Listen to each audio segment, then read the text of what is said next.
Nice to see you again at Story Break. If you're new to us, welcome. Story Break is, as the name suggests, a chance for you to take a break, unwind for a few minutes, and listen to a story just the way you did when you were a kid. Today's story is Reliquary. Faith and commerce are locked in a very complex and subtle relationship, as our young novice is about to learn. Nothing is ever quite as simple as it seems. I hope you enjoy today's story, Reliquary. Brother Mercator, where should I put this crate? The young cleric struggled with the heavy box on the dolly. Oh, be careful with that, Brother Cygnus. That was months and months of careful collection. Brother Mercator had been tallying the receipts of the month's take on his laptop. What is it? The young Brother Cygnus looked at the crate curiously. Toenail clippings. What? The Cygnus recoiled from the crate as if it were full of snakes, while it rocked on its edges and finally settled solidly with a thump on the storeroom floor. Easy! Brother Mercator went quickly to the crate, inspecting it to make sure it was undamaged. That crate represents 15 months of careful collection from all 6 of our brother houses. They expect to earn a considerable amount from it. Toenail clippings? Cygnus looked at the crate with a mixture of confusion and revulsion. Every single brother carefully clipped and collected these so that we could include them with our special promotion of the relics from St. Egregious. St. Egregious? The young monk looked doubtfully at Brother Mercator. I don't expect you'd know about him. He's new. The Vatican elevated him. His street name was Oliver Treadway, but the Vatican felt egregious was more dignified. He walked among the unbelievers for decades, badgering and accosting them in an attempt to convert them. Yeah, what happened to him? Oh, well, they killed him. A mob of angry peasants, finally unable to put up with his daily pestering, converged on the poor man and tore him to pieces. Oh, my! Well, yes, it was very tragic. All that was recoverable of him was his left toenail. It now resides in a golden reliquary in the Mother Church in San Diego. That crate is full of third-class relic toenails, now available to the faithful public. Third-class relics? The young novice paused curiously. Well, if you're going to work with me, you need to know the nature of what we do here. We, you and I, are the shipping arm of the Brothers of the Holy Bursa.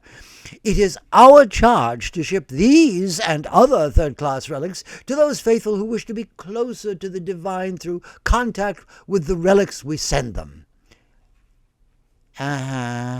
Brother Cygnus drew out the response, still trying to understand.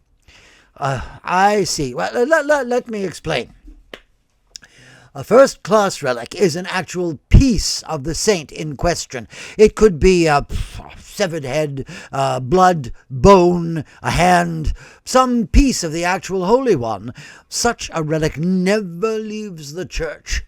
Like the toenail of St. Egregious, they are held and maintained solely within the church, and when possible, embedded in the altar of a church. So the toenails are going to be put in altars.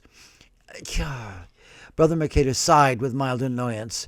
No, the contents of this case are only third-class relics. They do not assume the same relevance. Do you follow? Cygnus was struggling. All right. A second-class relic is something touched or used by the saint. It could be a piece of cloth from the clothing, a toothpick, a Kleenex. The young novice shouted triumphantly. Hopefully not, but yes, I suppose. Second-class relics are also held very closely by the church. Okay.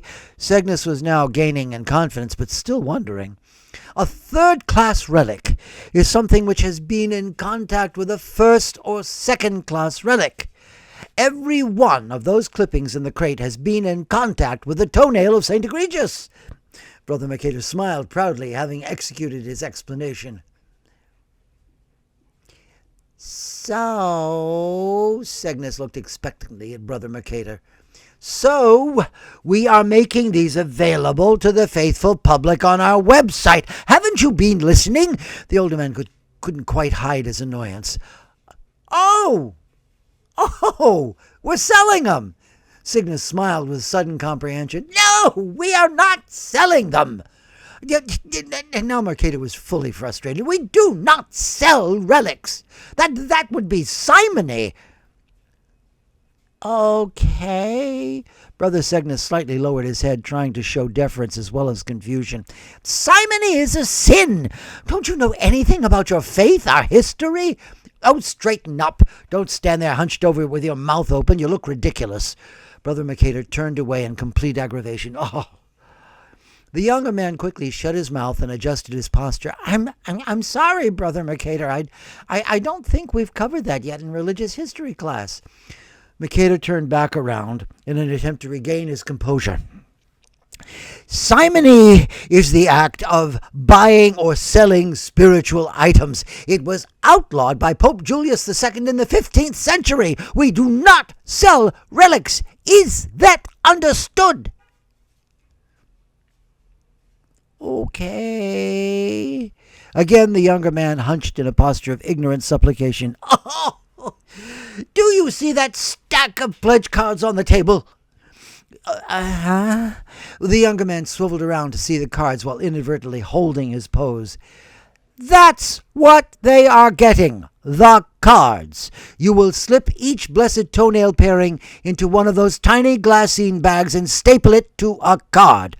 For a pledge of $10, each of the faithful is then given a third-class relic, a replica of the toenail of St. Egregius, to inspire and sustain them in an increasingly cynical and materialistic world. Oh, I get it. The young cleric beamed and winked at Brother Mercator. You winked. Mercator froze in the moment. Why did you wink? I understand, brother. We're not actually selling relics.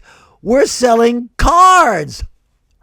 That's great. The younger man giggled with understanding. We are not selling cards. Those are pledge cards.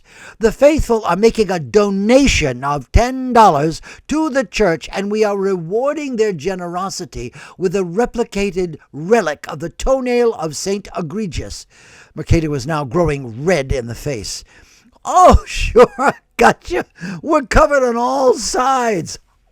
Smooth. Brother Cygnus winked again, and the smile broadened with his growing knowledge. Hey, you want me to start stapling now? Brother Mercator stood for a moment on the verge of apoplexy. Finally, he was able to gain control of his outrage and speak in short phrases. Yes, staple. Don't wink. Chapel. Are you all right, Brother Mercator? The puzzled young novice viewed the older man's spluttering paralysis. Chapel. Going to the chapel. Mercator turned to leave. When will you be back? Mercator forced himself toward the stockroom door. I don't know. I'm reviewing my vocation. Thanks for spending a few minutes with us again. And I hope you'll join us for our next story, David. It's a little twist on the sci-fi genre, with an emphasis on the question, what does it mean to be human? Please remember to press like and subscribe or follow us as a podcast on Spotify and Apple so that we can let you know when David is ready. Thanks again. And in the meantime, stay well, do good, and I'll see you then.